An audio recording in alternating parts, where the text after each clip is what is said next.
কড়াইতে তেল দিয়ে দিলাম, লঙ্কা দিলাম, দুটো তেজপাতা দিলাম। লাল হয়ে গেছে, এখন মশলাটা দিয়ে দিলাম।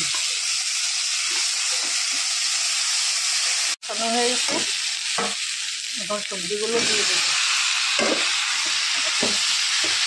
এখন পরিমাণ মতো জল দিয়ে দেবো। সবজিটা কষে নিয়েছি, এখন জল দিয়ে দিলাম। এখন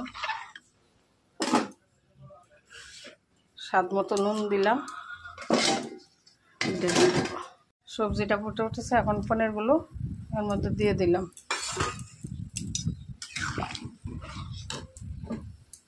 এক চামচ চিনি দিলাম।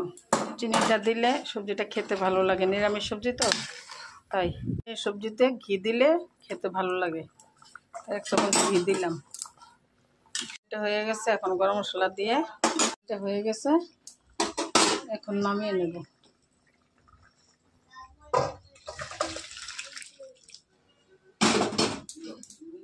আপনারা এভাবে বানাবেন, খাবেন, কমেন্ট করে বলবেন কেমন হয়েছে। ধন্যবাদ সবাইকে।